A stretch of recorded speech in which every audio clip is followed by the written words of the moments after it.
Start your weekend with Broadway in Scranton, celebrate St. Patrick's Day downtown, and check out glowga this week on Scranton Scope. Here is Royal Retailers with Comics on the Green. Hi, I'm Lilia Brew, and this is Royal Retailers.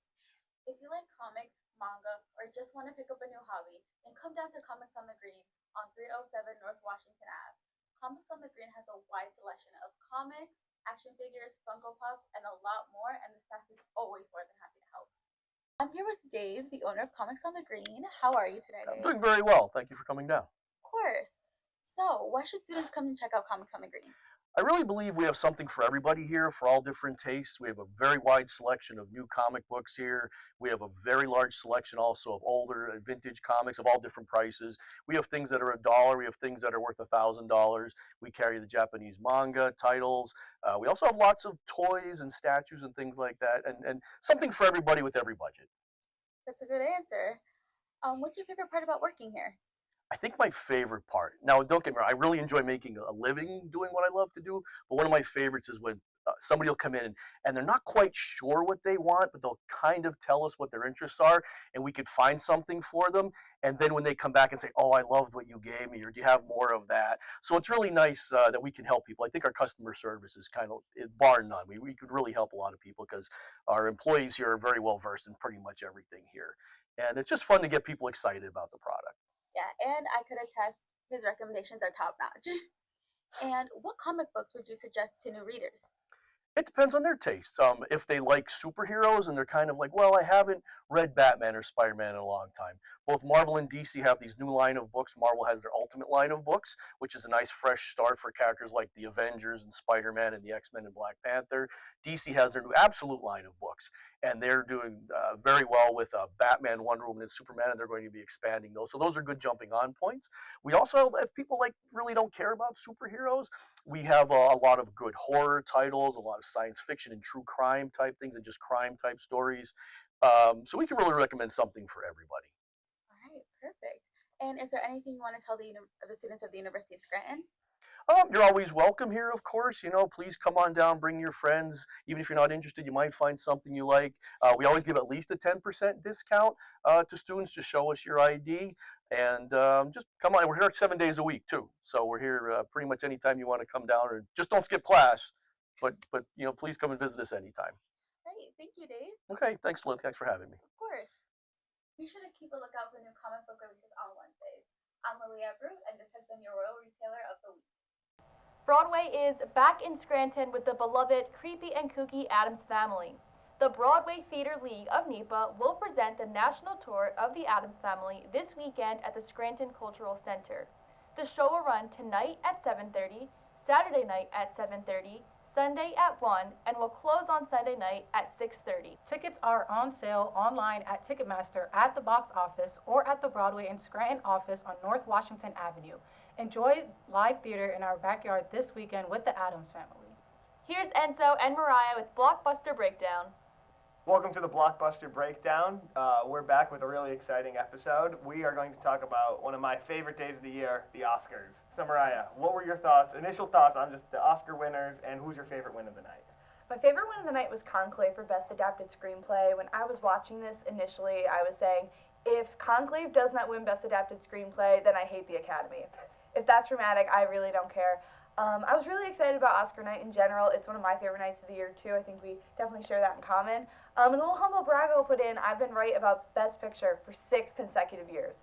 I thought it was going to be a Nora. I had it in my gut, and then I was right. How about your initial thoughts? Yeah, I mean, I gotta say, this is probably the least satisfied overall I've been with, like, the big winner of the night. Like, the last 2 years we were spoiled with Oppenheimer and Everything Everywhere. I didn't love Anora. I know you haven't seen it, but I didn't love Anora. Conclave I was rooting for, and The Substance I also really loved. But I do think that it was a big day for independent movies. Like I really think independent cinema got its due awards. The Brutalist was another big winner, and that's an independent that was made really low budget for how big that movie was. Also, Flow winning the Oscar over a Disney movie and a DreamWorks movie is really inspirational for independent cinema. Yeah, definitely. It was really great to even watch like the accepted speeches say like we made this on like a $5 million budget, and I really think it's inspiring for people like us to aspire to do these things. You don't really need to have all this money. You just kind of have to have the story and a bunch of like-minded people. So it was really great. Definitely. Some of the other big wins, Best Lead Actress went to Mikey Madison for Anora. I wish it was Demi Moore, personally. I feel like that would have been a better narrative, but I understand Mikey Madison. And lead actor going to Adrian Brody over Timothy Chalamet. I can't say I'm surprised, but it was kind of, I think, the boring choice of the five. Yeah, and I think at the SAG Awards, Timothy Chalamet said he wants to be one of the greats, and I think he was really setting himself up for a lot of success. And I have to be honest, I was a little disappointed that he didn't get it because I feel like he was the butt of every single joke throughout the night. So I was a little disappointed in that. Yeah, there's gonna be more things to come from him in the future, though. I think so, definitely. too. Yeah. So to kind of wrap it up, I think my favorite part was the opening with the Wicked kind of montage.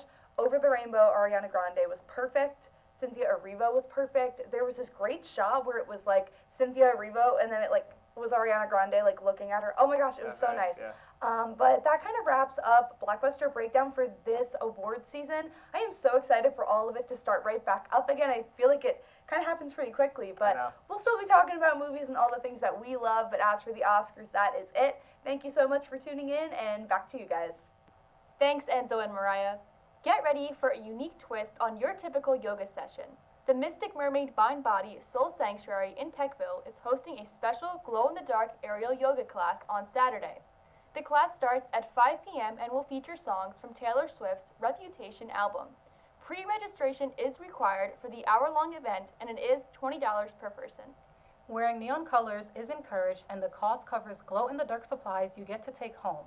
It is sure to be an unforgettable experience, full of relaxation and fun. Now, here's Morgan's mixtape. Welcome to Morgan's Mixtape. Today I'm going to tell you what I'm listening to and what you could listen to by the end of the week. So first up, Frank Ocean. Let me tell you, I am a big Frank Ocean fan.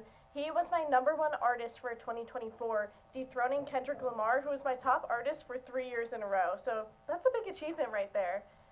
Though he hasn't released anything since 2019, I still catch myself listening to him almost every single day. Even when I was writing my script, I had these headphones on, I was listening to Frank Ocean, and I was locked in. Blonde is such a beautiful album. Like, I'm driving at nighttime on the highway, no passengers, it's dark, the stars are out. I'm listening to Blonde, no matter what. No matter what my mood is, I am listening to Blonde. And then on the opposite side of things, Channel Orange, beautiful. He digs so deep into heavy topics, but even though when it's a sunny day outside, I'm driving around with like my Dunkin' in my car and once again, no passengers, just blasting Channel Orange as I'm driving through the towns. And it's so great. It's such a great experience. And lucky for me, every Frank Ocean fan needs their Tyler, the Creator fan best friend, and I'm so thankful to have one of those so we could sing their features in the car together. It's so great. Next up for me is Chapel Roan. I have been on the Chapel Roan train since it arrived at the station. Call me the conductor. I love Chapel Roan. I love Good Luck Babe. I love Red Wine Supernova. Anything that she sings, I am here for. Good Luck Babe gives me Last Christmas by Wham vibes.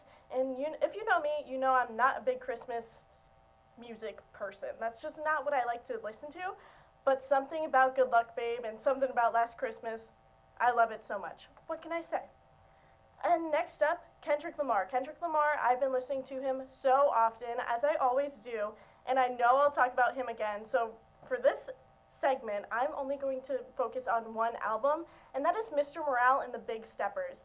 That album aged like fine wine. I love that album. It has my favorite Baby Keem feature of all time on it, and I can literally tell you where I was the first time I heard We Cry Together. It was midday. I was in the McDonald's drive-thru with my best friend. It was May 13th of my senior year, and I was on the way to play Dorothy in The Wizard of Oz. And I was just listening to the song, and I was like, wow, I will remember this forever. And I did. And then finally, Bob Dylan. Ever since I saw Complete Unknown, I've been right back into my Bob Dylan phase. I love Bob Dylan. I grew up on Bob Dylan, and his song, It Ain't Me, Babe, like, you are right, it ain't me, babe. Like, I know. And everything about his voice, like, a lot of people don't like his voice. There's something about it that I really, really deeply appreciate, and I just love it so much. I love his albums Highway 61 Revisited and The Freewheelin' of Bob Dylan. To switch gears up a little bit here, I am going to do a rapid fire album release. I'm going through 10 albums that are releasing Friday at midnight. So, first up, I have Mayhem by Lady Gaga, Wiggle Up, Giddy Up by The Wiggles, Ruby by a Blackpink member, Jenny, Here We Go Crazy by Bob Mould, Oceanside Countryside by Neil Young, The Open Up by Frog Eyes, Birds in Paradise by The Cat Empire, There Is No Ship by Rose Betts, Big Ugly by Fust, and Lullabies for Dogs by Chase Petra. Notice how a lot of these albums this week revolve around animals. Real interesting. I don't know why. I guess I'll find out, and you better too. And I'll see you guys next time. Head downtown to celebrate the Scranton St. Patrick's Day Parade 2025. The parade starts at 11:45 a.m. and is a great way to celebrate Irish cheer. Check out the floats, dancing, music, and more. You don't want to miss the largest annual celebration in Lackawanna County. Thank you for watching Scranton Scope. Check out other Royals Weekly content and make sure to leave a like and a follow if you enjoyed. See you next time.